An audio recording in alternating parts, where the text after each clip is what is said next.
Breaking news చూస్తూ ఉన్నాము. కుంభమేళాలో నలుగురు మిస్ అయ్యారు. తప్పిపోయిన వారంతా కూడా 55 ఏళ్ల పైబడిన వారే. వారు నలుగురు కూడా ఒకే కుటుంబానికి చెందిన వారిగా తెలుస్తోంది. అయితే ఆయా కుటుంబాల్లో ప్రస్తుతం ఆందోళన నెలకొంది. తప్పిపోయిన వారిలో ఇద్దరు జగిత్యాలకు చెందిన నరసవ్వ, అలాగే కొత్తవాడకు చెందిన రాజవ్వ ఉన్నారు. మరొక ఇద్దరు నిర్మల్ జిల్లా కడెంకు చెందినవారు. వీరంతా కూడా ఈ నెల 29న కుంభమేళాకు చేరుకున్నారు.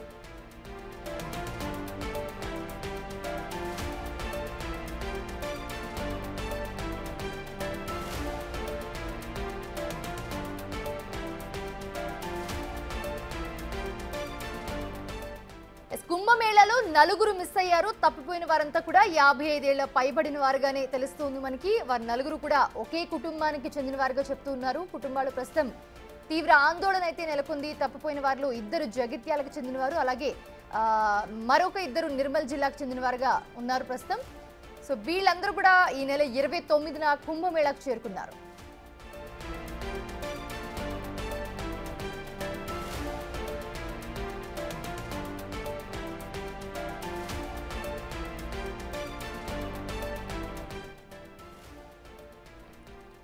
చూస్తూ ఉన్నాము, కుంభమేళాకి వెళ్ళి నలుగురు మిస్ అయ్యారు.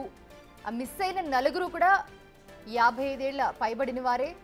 వాళ్ళ నలుగురు కూడా ఒకే కుటుంబానికి చెందిన వారే కావడంతో ఆయా కుటుంబాల్లో ప్రస్తుతం ఆందోళన నెలకొంది. తప్పిపోయిన వారిలో ఇద్దరు జగిత్యాలకు చెందిన నరసవ్వ, అలాగే కొత్తవాడకు చెందిన రాజవ్వ ఉన్నారు. అలాగే మరొక ఇద్దరు అయితే నిర్మల్ జిల్లాకి చెందిన వారుగా ఉన్నారు. వీళ్ళంతా కూడా 29న కలిసి కుంభమేళాకు చేరుకున్నారు. సో కుంభమేళాలో ఏం జరిగిందో తెలియదు కానీ నలుగురు కూడా మిస్ అయిన పరిస్థితి అయితే మనం చూస్తూ ఉన్నాం ఇప్పుడు. సో వాళ్ళ ఆచూకీ కనుగొనడానికి ప్రయత్నిస్తూ ఉన్నారు. నలుగురు కూడా 55 ఏళ్ల పైబడ్డవారే. సో వాళ్ళతో పాటు ఎవరైనా ఉన్నారా, లేకపోతే వీళ్ళు మాత్రమే వెళ్ళారా అన్న తెలియాల్సి ఉంది ఇంకా.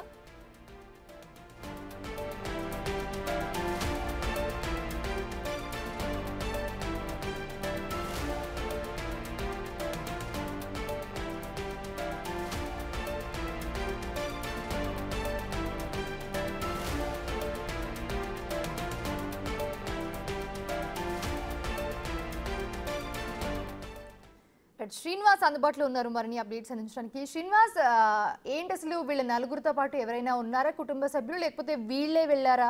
సో మిస్ అయిన వాళ్ళ ఆచూకీ ఇంకా లభించలేదని తెలుస్తోంది మనకి. ఏంటి పరిస్థితి? ఎస్ మౌనిష, కుంభమేళా లోపల జగిత్యాలకు చెందినటువంటి నలుగురు మిస్ అయినట్టుగా అయితే సమాచారం అందుతుంది.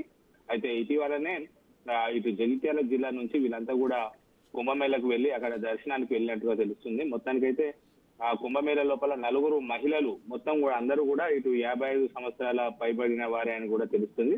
అయితే వీరందరూ కూడా ఒకే కుటుంబానికి చెందిన వారుగా కావడంతో అయితే జగిత్యాల జిల్లా కేంద్రం లోపల ఉన్నటువంటి విద్యానగర్ లోపల అయితే విషాద ఛాయలు అలుముకున్నట్టుగా తెలుస్తుంది. కొత్తవాడకు చెందినటువంటి రాజవ్వ, తర్వాత విద్యానగర్కు చెందినటువంటి నరసవ, మరో ఇద్దరు కుటుంబ సభ్యులు వీళ్ళంతా కూడా కలిసి ఈ ఒక 3 రోజుల క్రితమే ఇటు కుంభమేళకు వెళ్ళడం జరిగింది. అక్కడ కుంభమేళ లోపల స్నానాలు చేసిన తర్వాత వీళ్ళంతా నలుగురు కూడా మిస్ అయినట్టుగా తెలుస్తుంది. అయితే వీరితో పాటుగా వారి బంధువులు నిర్మల్ జిల్లాకు చెందినటువంటి మరో ఇద్దరు కుటుంబ సభ్యులు బుచ్చవ, సత్యలు, వీళ్ళు కూడా ఇద్దరు మిస్ అయినట్టుగా అయితే తెలుస్తుంది. అయితే ఆ కుంభమేళ లోపల ఒక్కసారిగా జనాలు ఇటు అధికారులు అలర్ట్ చేసినా కానీ పెద్ద మొత్తం లోపల కుంభమేళకు తరలి రావడంతో అయితే వీరి జాడ తెలియలేక మిస్ అయినట్టుగా తెలుస్తుంది. అయితే జగిత్యాల జిల్లా నుంచి మరికొంతమంది కూడా దాదాపుగా ఒక 11 మంది వెళ్లడంతో అయితే నలుగురితో పాటుగా మరో ఇద్దరు కూడా మిస్ అయినట్టుగా అయితే సమాచారం అందుతుంది. వీరి యొక్క ఆచూకీ కనుగొనడానికి అయితే అక్కడ కుంభమేళకు వెళ్ళినటువంటి వారు అయితే ప్రయత్నాలు చేస్తున్నారు. వెంట వచ్చినటువంటి వారు మిస్ అవ్వడంతో అయితే మిగతా వినిపిస్తున్నారు. వారి ఆచూకీ కోసం అయితే అక్కడ ఉన్నటువంటి పోలీసులను అడిగి మిస్ అయినట్టుగా అయితే ఇప్పటికే అక్కడ ఫిర్యాదు కూడా చేయడం జరిగింది. మొత్తానికైతే మిస్ అవడంతో అయితే ఇటు జగిత్యాల జిల్లా లోపల అయితే ఇటు వారి బంధువులు అయితే ఇటు విషయాలు అలుముకున్నాయి. ఎక్కడికి వెళ్ళారు, ఎట్లా మిస్ అయ్యారు అనేటువంటి కోణం లోపల అయితే ఆరా తీస్తున్నటువంటి పరిస్థితి కనబడుతుంది మనకు. Right, thanks for the update Srinivas.